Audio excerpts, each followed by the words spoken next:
Hola a todos, bienvenidos a Talk Politic. Hoy estoy con una persona a la que personalmente admiro bastante y agradezco mucho que nos haya dedicado su tiempo. David Alandete, corresponsal actualmente en Washington para el ABC y autor de un libro que es del que hoy quería hablar, y un libro que tiene muchas cosas, La trama rusa, que habla precisamente de toda la injerencia de Rusia en el proceso en 2017, pero que tiene muchísima actualidad por todo lo que está saliendo ahora, que de ello vamos a hablar. David, bienvenido y muchísimas gracias. Gracias, muchas gracias por tenerme. La pregunta que te voy a hacer, y a partir de ahí pues vamos hablando un poco, ¿en qué consiste la trama rusa del proceso y cuál es la idea principal del libro? Un libro, por cierto, que publica Esfera de Libros, si no me equivoco, está disponible en ebook en Amazon, y que ahora abajo pondré en la descripción, pondré el link para que lo podáis adquirir todos, y os lo recomiendo, de verdad. ¿Qué es la trama rusa del proceso? Pues básicamente la trama rusa del procés es una serie de contactos con Rusia que se desarrollan a partir de 2017 y que, según lo que el juez Joaquín Aguirre acaba de confirmar en un auto muy importante, que salió justo una semana antes de la publicación del libro y que luego se ha confirmado con la exposición razonada al Supremo para pedir la imputación de Puigdemont y otros, lo que hay es, digamos, un equipo armado por Artur Mas, con un tipo que se llama Víctor Terradellas al frente. Y esto es importante, ¿no? Esta gente hace contactos con unos elementos a los que definen ellos mismos como emisarios de Putin. Empieza a haber una negociación sobre, digamos, criptomonedas y apoyo de Rusia. Incluso es cuando esto ya se ha informado de ello.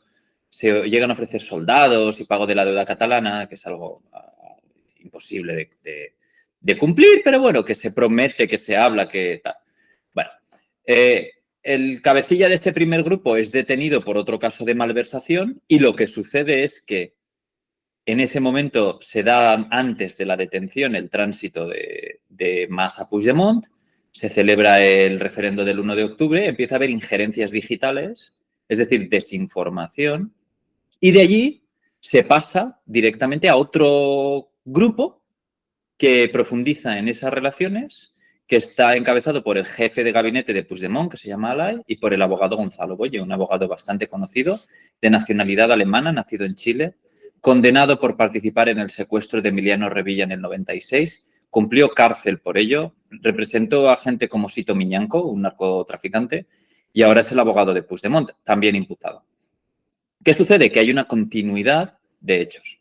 Yo empiezo a informar de esto, como cuento en el libro, porque detecto desinformación, la parte desinformativa, Julian Assange, noticias falsas. Luego, después de publicar las primeras noticias, es cuando nos enteramos, gracias al juez, el juez Joaquín Aguirre, y a la Guardia Civil en ese momento, al teniente coronel Daniel Baena, que es el jefe de la Policía Judicial en Cataluña, nos enteramos que había habido estos viajes. Y eso es lo importante para mí. Has hablado de Boye y de Puigdemont. Fijaos la importancia que tiene la información que sacaste ya en 2017, aunque ahora acaba de recobrar mucha importancia precisamente por toda la investigación del juez Aguirre, pero es que tanto Boye, relacionado con ETA y relacionado con todo lo del proceso, y Puigdemont te han llevado a juicio precisamente por sacar toda esta información de la que recoges en tu libro. Y es precisamente no solo la tuya, también la de algunos compañeros de periodismo tuyos, la información que sacasteis, la que ha hecho que se abra toda esa parte del proceso, de la investigación del proceso respecto a Rusia. Por eso, primero, quería preguntarte también un poco cuáles son los hechos, si es que lo sabes, por los que te llevan a juicio, y darte las gracias, como te he dicho previamente, pero también ahora en público, porque gracias a tu labor y la de otros compañeros, sacando la información, es por la que se va a poder llevar a juicio a ciertas personas, que luego se verá si son o no esos hechos constitutivos de delito. Bueno, sí, la verdad que hay un litigio en marcha. El litigio nace de una recusación que hace Boye y que hace Puigdemont al juez. Entonces, esto es interesante porque en realidad nos llevan a juicio porque nos llaman a declarar, no solo a mí, sino también a Jesús Albalat, un gran periodista del periódico, y a otra gente, ¿no? la denuncia es contra el juez Aguirre por prevaricar, creo, con nosotros. Es decir, por, digamos, de alguna forma, pactar el caso. Pactar que la justicia y es algo alucinado, porque yo nunca he visto en ningún país serio, ni por parte de ninguna causa, ninguna parte que se considere con dos dedos de frente, atribuirle a la prensa y a la justicia una especie de contubernio para, como dice el abogado en la denuncia, Boye, para perseguir a una minoría. Esto es interesantísimo, ¿no? Porque si tú ves, Boye y Puigdemont te están diciendo que hay una minoría perseguida. Entonces, si es una minoría, ¿cómo van a imponer la independencia? ¿Cómo trataron de imponerla el 1 de octubre y después con la declaración unilateral el 27 de octubre? O sea, ¿son una minoría o no son una minoría? ¿Están perseguidos o estaban en el poder? Estaban en el poder, ¿no? Entonces, lo que yo creo que el abogado Boye no entiende, sí lo entiende, porque lo entiende, lo que creo que es que está tratando de enredar, es mi opinión, quiere que no figure lo que ha sucedido, que es una investigación judicial, unas labores de la inteligencia y de la justicia y de la policía y la prensa que ha informado de ello. Así sucede en todos los sistemas democráticos. Aquí hay un escándalo, yo ahora estoy en Estados Unidos. Hay un escándalo, la prensa informa de ello. Imagínate si, salvando las distancias, por supuesto, voy a hacer una comparación que es una exageración, pero imagínate que cuando el Washington Post informa del Watergate, la Casa Blanca dice, no, se están conchavando el Washington Post y el juez en unas pesquisas que, o sea, es algo absurdo. Pero sí, nos han llamado a testificar y no sé qué planes tendrán de cara a futuro. Boyes ha dicho de mi libro que es un libelo, cosa que para mí es motivo de orgullo. Quiero decir, muy bien, fantástico. Si él piensa que es un libelo, que lo demuestre, porque eso es una acusación muy seria. Y entonces podremos ir a juicio y el señor Boye podrá dar explicaciones por miles de cosas de las que no ha dado explicaciones que figuran en el libro. La más importante para mí es, en este momento, por qué el señor Boye entabló contacto con un mafioso muy importante que se llama Zahar Kalashov y otro que se llama Vasily Kristoforov, y figuran sus nombres en el auto del juez.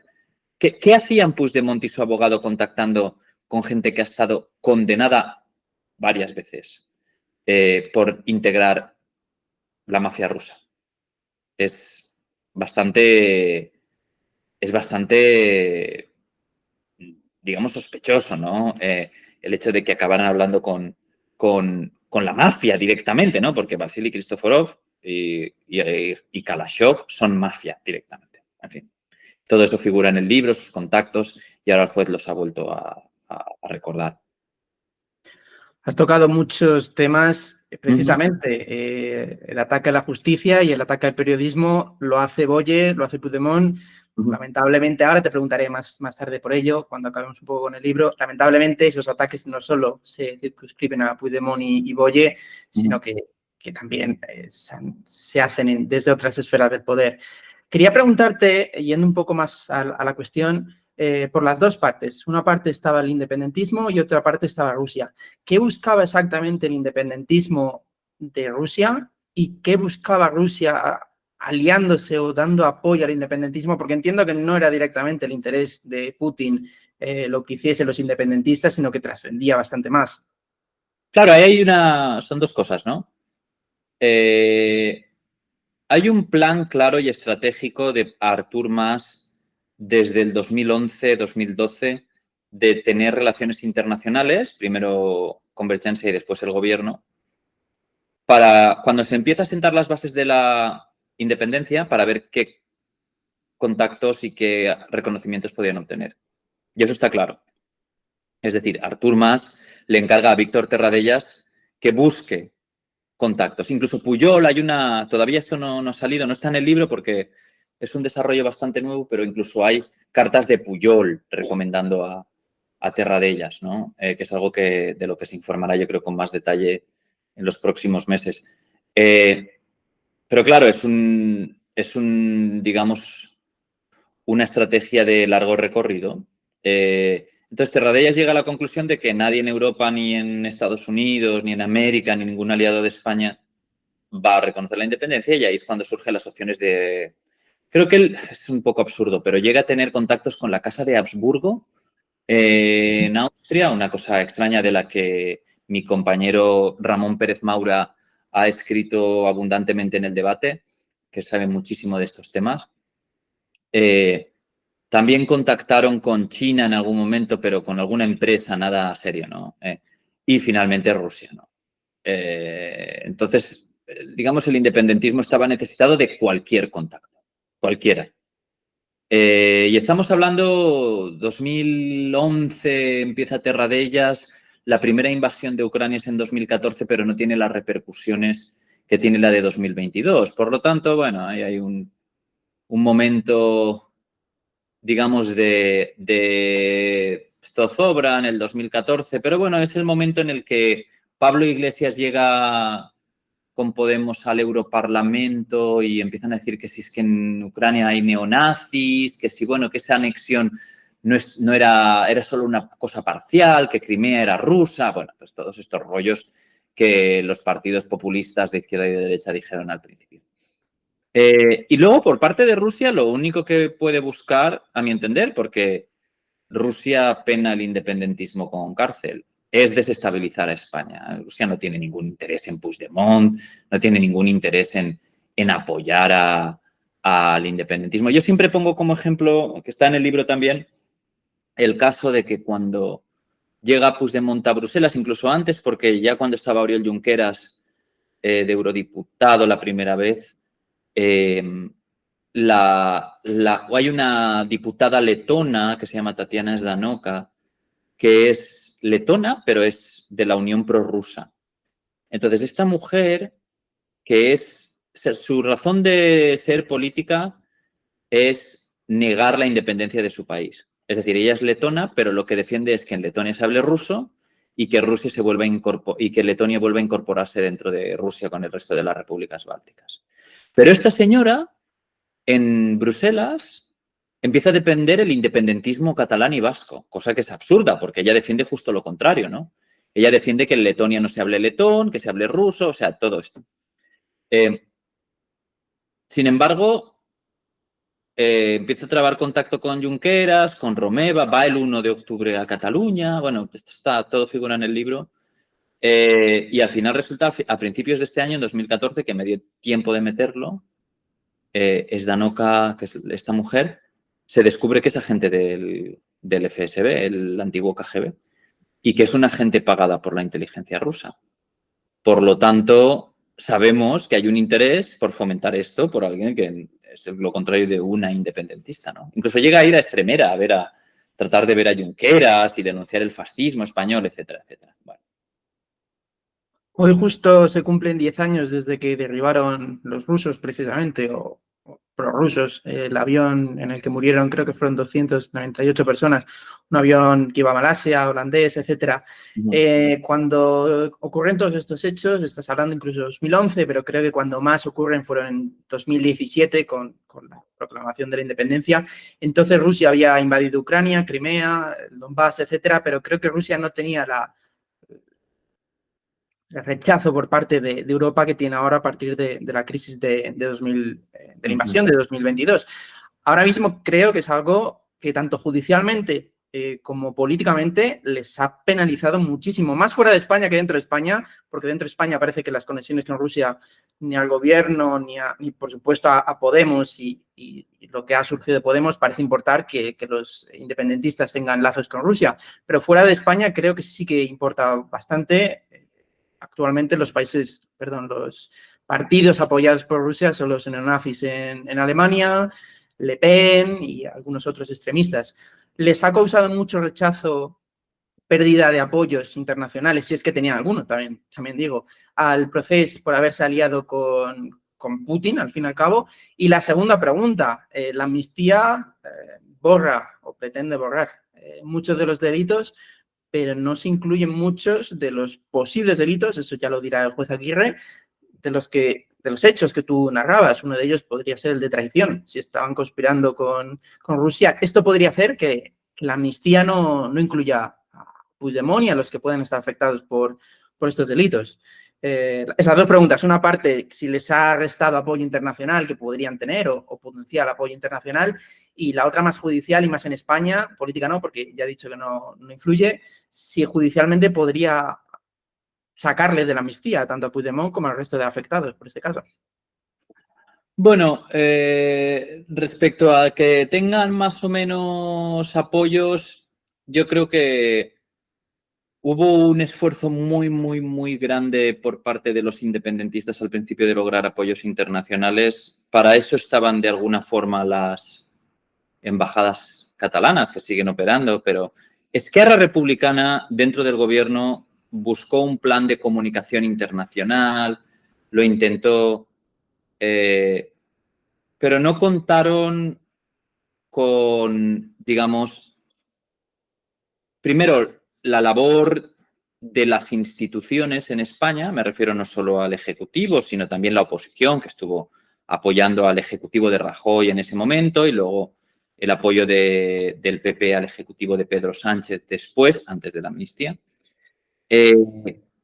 Y tampoco con la labor de la prensa, sobre todo con la labor de la prensa. Una de las cosas que más molestaba a los independentistas cuando yo estaba trabajando en El País era que tradujéramos noticias y columnas de análisis al inglés. Entonces se ponían iracundos y nos acusaban de estar trabajando al dictado del gobierno. Bueno, en Cataluña, esto no lo digo yo, lo dijo Reporteros Sin Fronteras en un informe del 2017 o 2018, hay un clima irrespirable para el ejercicio del periodismo. Lo cuento en el libro, pero había compañeros en Cataluña que me pedían retirar sus firmas por miedo. Cosa que, no sé, eso pasa en, no sé, entiendo yo que pasa en sitios como Rusia o como dictaduras. No debería pasar en una democracia, pero tienen miedo a la reacción de los independentistas, de ser señalados, ¿no? Y en ese sentido yo creo que Esquerra, por volver un poco a lo que decía antes, cayó en un shock el 1 de octubre porque lo que ellos pensaban que era, no sé, un heroísmo sin, no sé, sin matices, el pueblo votando aquellas imágenes, recibió 0 apoyos. O sea, bueno, recibió el apoyo de la desinformación rusa y los 3 o 4 sospechosos habituales. Entonces Esquerra eso no lo entendía. Pero claro, había mucho de resquemor con que la prensa, El País al principio y luego otros medios, publicáramos que había habido contactos con Rusia, que lo publicamos, lo confirmamos. El primer viaje fue en septiembre de 2017. Oriol Soler, otro imputado en otro caso, fue a ver a Julian Assange. Es decir, había contactos. Y claro, aquello provocó también una especie como de cisma interno. Yo en el libro publico un informe hecho para Puigdemont sobre cómo aniquilar totalmente a Esquerra, ¿no? Bueno, eso por un lado. Por el otro, la otra pregunta que decías, la amnistía, pues sí, cuando Pedro Sánchez decide que para mantenerse en el poder debe hacer las concesiones necesarias a Puigdemont, crea esta amnistía que está hecha ad hoc, claramente, pero está hecha de una forma, en mi entender, esto es mi opinión, bastante chapucera, porque ha dejado resquicios. Al final, yo pienso, si quieres hacer una amnistía a la medida de Puigdemont, pues amnistíalo a él directamente, indultado, el tal, o sea, dalo, no sé si habrá formas legales de hacer eso, ¿no? Pero bueno, querían también un poco, para no perder el centro, hacer unos supuestos ahí. Y claro, ahí primero se erigió como escollo para eso el juez García Castellón. Ahora vemos que el cierre de la causa ha sido pues invalidado y esto es bastante duro, ¿no? Para la fiscalía y para, digamos, la instrucción del caso, ¿no? Y para la posible penalización de esos delitos que el juez entendía como terrorismo y eso ya no se podrá demostrar. Pero ahora está el juez Aguirre, ¿no?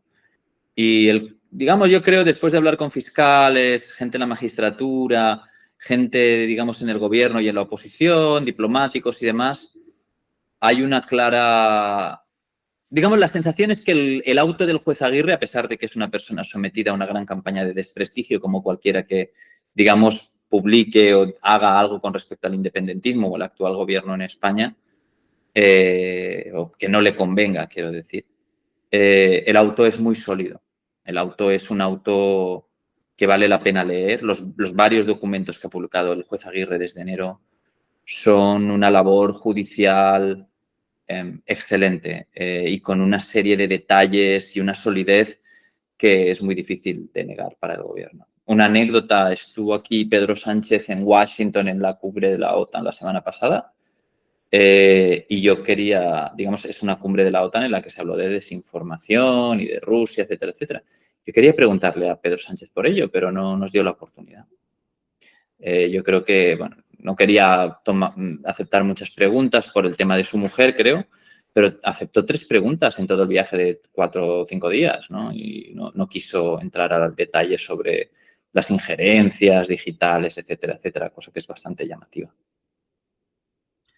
Una de las cosas que más me llama la atención, bueno, es que esto precisamente, el auge de todo esto fue 2017 con un gobierno entonces del PP y luego pasó un gobierno socialista. Entonces mi pregunta ahora más es por los gobiernos. Lo que más me llama la atención de todo es que vosotros estabais sacando información súper compleja que involucraba a Rusia y creo, por lo que he ido siguiendo, que desde el gobierno español todo lo que vosotros publicasteis, primero no lo sabían, después no se lo creyeron y os tuvieron que llamar a vosotros para decir que qué estabais publicando.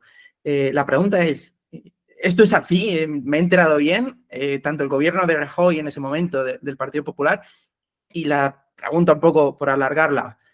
Posteriormente, el siguiente gobierno socialista, en este caso, ha sido, al menos desde su posición, investigando o intentando saber qué pasó con una injerencia extranjera como es la de Rusia. A ver, yo creo que en el gobierno español en aquella época había gente con un perfil técnico y había gente muy movilizada en Europa que desde un primer momento sabía lo que estaba pasando. Te puedo decir que yo creo que la vicepresidenta del gobierno entonces, Soraya Sáenz de Santamaría, sabía perfectamente lo que estaba sucediendo y estaba informada. Luego, como en todos los gobiernos, hay gente que se entera más, que se entera menos, gente que está más en el asunto, menos en el asunto. Pero lo cierto es que el gobierno fue a Bruselas, fueron Dolores de Cospedal como responsable de defensa y el ministro de Exteriores en aquella época, ¿no? Dastis, y su posicionamiento fue bastante claro. Dijeron, esto que estamos viendo es una injerencia rusa, se han detectado unas cuentas en Rusia, tenían sus informes y bueno,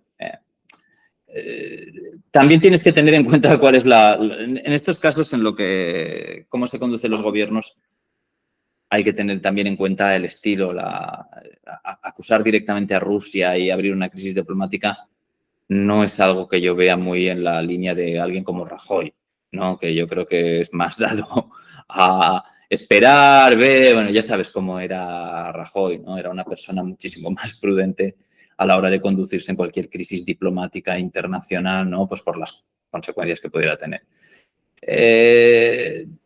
La llegada de Sánchez al poder, la verdad que es interesante porque en el 2021, creo, cambian la estrategia de seguridad nacional e incluyen las injerencias digitales. Es un gobierno que ha tenido gente en la presidencia muy preparada para combatir esto. Es un gobierno que en un momento, al principio, cuando se cambió el gobierno, estuvo a punto de meter, lo que yo considero es mi opinión, a alguien cuyas opiniones le invalidan para el puesto como consejero de Seguridad Nacional, como es Pedro Baños, y aquello se abortó en un día, no sé exactamente cómo, él siempre nos culpa a los periodistas de habernos movilizado y tener responsabilidad, la verdad que yo no sé cómo fue aquello, pero entiendo que tener a Pedro Baños en la Seguridad Nacional y sobre todo con las expresiones públicas que ha hecho sobre Rusia me parece una insensatez, pero bueno, también que eso decisión del presidente del gobierno, ¿no? Y la verdad que eso tampoco se ha traducido con grandes pronunciamientos y demás. Sánchez, el PSOE ha pasado de criticar duramente la injerencia rusa a que sea un asunto que no que no interesa políticamente, pues porque dependen de Puigdemont, de las abstenciones o los votos favorables de Puigdemont. Y esto quiere decir que, de alguna forma, se ha tenido que parar un poco digamos, el acelerador en ese asunto, ¿no? Pero bueno, es parte del juego político. Nadie en la Moncloa o en el gobierno ha negado la existencia de esta injerencia rusa y ha negado esos viajes, cosa que es interesante, ¿no? Pedro Baños, una persona que estuvo a punto, como acabas de decir, de llegar a un puesto muy importante y sobre todo, ya no importante políticamente, sino teniendo acceso a muchísima información. Como dices, se paró en un día, pero creo que hubo revuelo y común a todas las ideologías. Es una persona, por ponerlo en contexto, los que no le conozcan mucho, es una persona, acabo de nombrar, que hace justo hoy 10 años Rusia mató a 298 personas. Ese mismo día él salió a acusar a Ucrania de haber matado a esas personas. Con la invasión rusa de Ucrania siempre ha estado culpando a la propia Ucrania. Una persona que ni yo, que no soy muy favorable a ciertas cosas que ha hecho el gobierno, ni yo entiendo cómo llegaron a siquiera plantearse que pudiera tener acceso a ese puesto y no entiendo, y por suerte se paró y por suerte rectificaron. Creo que hubiera sido el error más grande que hubieran podido cometer y mira que han hecho gordos. Antes de pasar un poco a la situación actual de España, una pregunta que se me surge y es un poco más política. Ha salido mucho el nombre de Puigdemont, han salido muchos nombres relacionados con Junts per Catalunya. Esquerra Republicana, un partido con el que el gobierno actualmente también está pactando, incluso más a lo mejor que con Junts, a pesar de que los pactos con Junts están ahí, ahora van a pactar seguramente en Cataluña. ¿Toda esta trama rusa afecta también a Esquerra Republicana o es más a la parte de Junts? Yo creo que Esquerra Republicana, bueno, hay algunos elementos cercanos a Esquerra Republicana como Xavier Vendrell y Oriol Soler, que siempre han sido tradicionalmente más cercanos a Esquerra Republicana, pero la trama rusa es una cuestión de convergencia más y Puigdemont.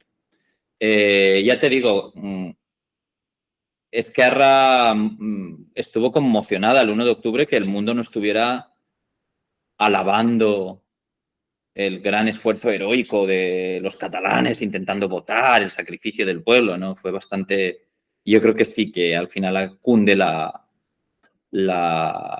sensación de que era algo más de Puigdemont y de convergencia, sí.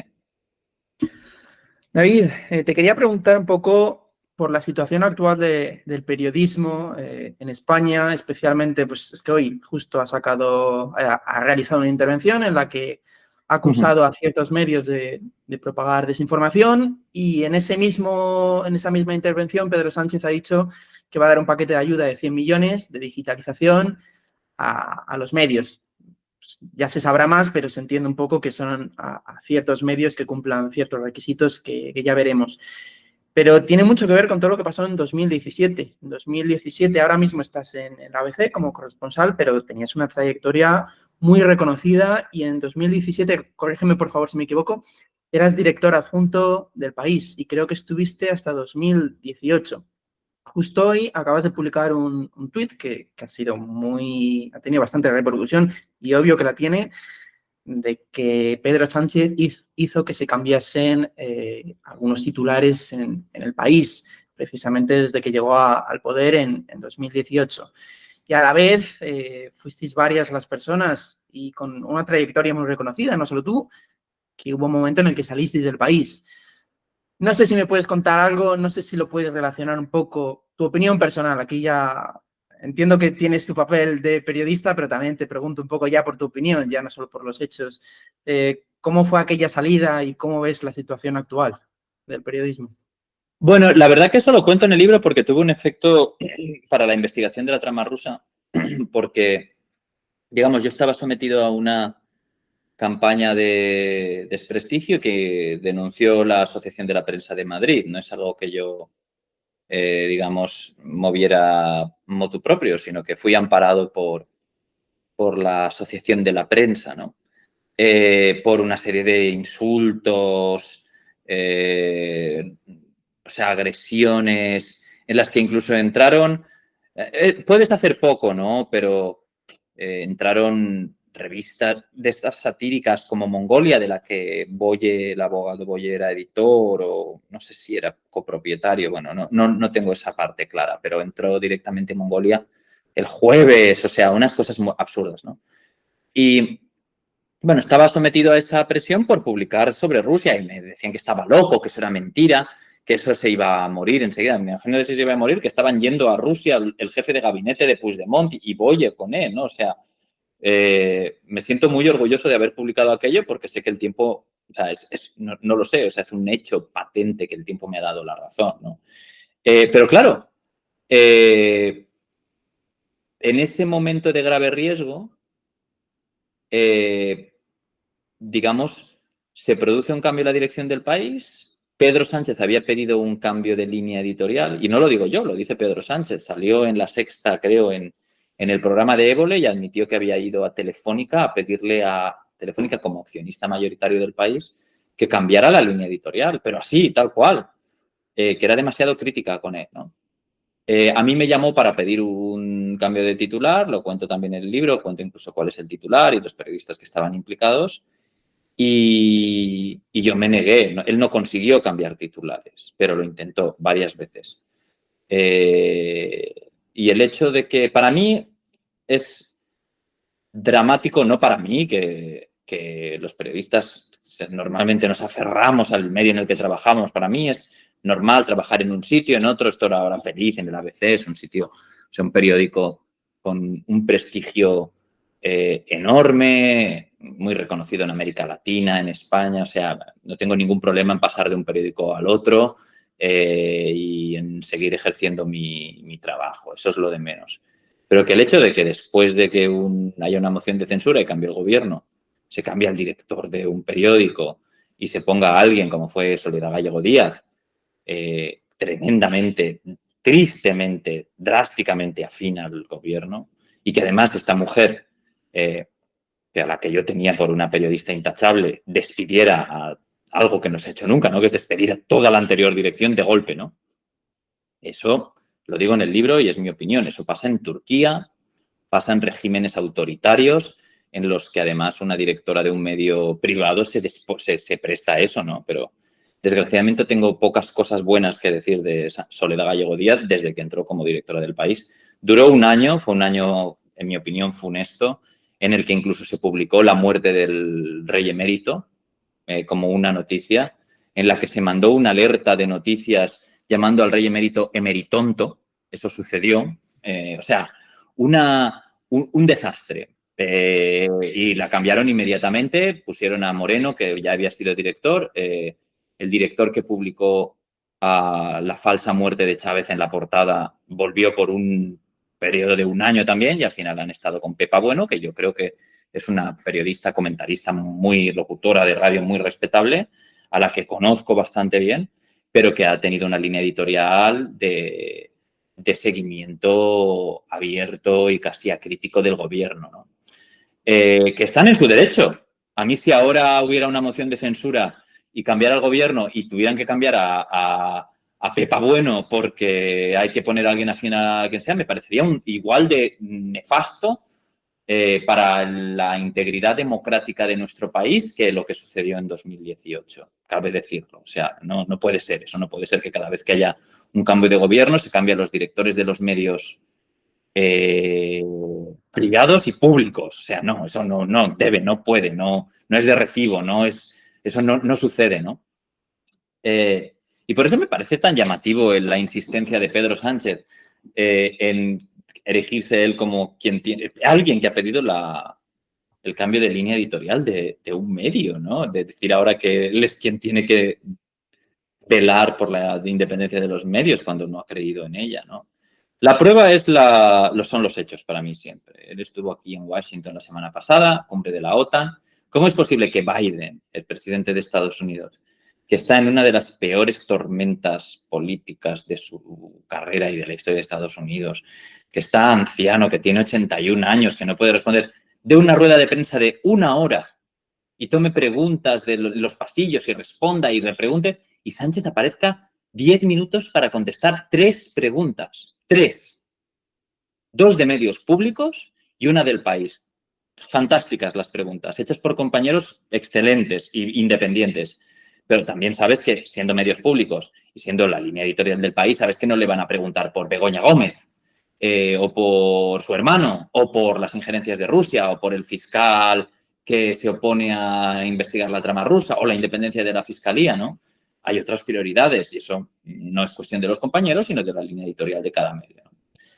Por lo tanto, yo creo que en este momento España está en una situación extremadamente peligrosa para la libertad de prensa por las presiones del poder en España y en Cataluña también, específicamente en la comunidad por la que sigue gobernando el independentismo, y para la judicatura, ¿no? Entonces, bueno, esto de Sánchez me parece que afortunadamente estamos en el marco europeo y cuando algo así sucede, hay grandes presiones para revertirlo, como estamos viendo en Hungría, ¿no? Hasta Meloni está intentando poner a Orbán en su sitio, ¿no? Pues yo creo que si Sánchez prosigue con esto va a tener un toque de atención importante por parte de la Unión Europea y otros socios.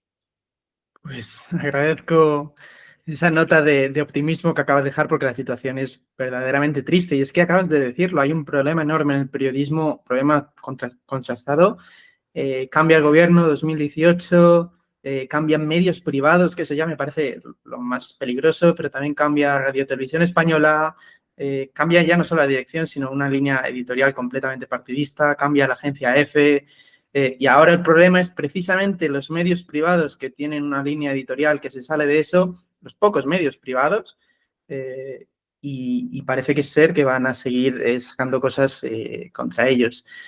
En fin, pero bueno, agradezco la nota de optimismo y muchísimo toda la información que has ido sacando. El libro que sacas y donde recoges todo, pero también la labor periodística que hiciste entonces es la que ahora hace que un juez, o la que ayuda al menos, que un juez haya podido investigar todos esos hechos y que ahora mismo pues, pueda haber un juicio por todo. David, una pregunta súper rápida ya antes de despedirme, y a todos los que te siguen aconsejo que sigan en redes sociales y el trabajo que haces en el ABC, puesto que se vienen unos momentos, y dejando un poco atrás la trama rusa y todo lo que pasa en España, muy importantes donde vas a tener mucho que decir, y es las elecciones en Estados Unidos. No sé cómo las ves, justo en esta semana que grabamos, la pasada, creo que ya fue un intento de asesinato de Trump, todas las dudas que hay sobre Biden, que como tú mismo has dicho, es difícil incluso entender cómo es candidato. No sé cómo ves esas elecciones, no sé si crees que ya están decididas, y un poco pues animar a la gente a precisamente que más allá de la trama rusa, que te siga con todo lo que tienes que decir, que creo que va a ser mucho estos meses, precisamente con las elecciones en noviembre. Bueno, yo creo, o sea, está claro que hay muchos pronunciamientos en este momento bastante categóricos de si Biden, o sea, quedan 4 meses. En 4 meses todo es, todo puede pasar. Yo he cubierto muchas campañas a estas alturas, si no me equivoco, en 2012, que son unas elecciones que cubrí aquí con los republicanos, se daba a Mitt Romney por ganador, iba adelante en las encuestas, parecía que el cambio iba a ser, no sé, cualquier cosa puede pasar en 4 meses, ¿no? En este momento, si las elecciones fueran hoy, parece ser que Trump ganaría por goleada, ¿no? Pero puede ser que pasen muchas cosas, ¿no? Entonces, queda mucho tiempo, hay muchos problemas judiciales, hay una investigación sobre el intento de asesinato, desde luego, no es lo que mucha gente pensaba en un principio, que se decía que si era un inmigrante, una persona trans, una no sé qué, un radical de izquierda, alguien, no, o sea, es un loco de las armas, un desequilibrado del que ni siquiera en su teléfono, según parece ser, se han encontrado manifiestos o mensajes de odio a nada, ¿no? Entonces, bueno, lo más triste de este caso, ¿no? Que es un chaval de 20 años con acceso fácil a un rifle de asalto que pudo comprar munición y que pudo encaramarse en un edificio cerca de donde estaba Trump, ¿no? Pues sin más, David, muchísimas gracias por esta charla que hemos tenido, por tu tiempo, que lo aprecio mucho, que sé que estás hasta arriba. Y una vez más, muchísimas gracias por toda tu labor con la trama rusa, con lo que estás haciendo ahora en ABC, con las elecciones en Washington. Y te deseo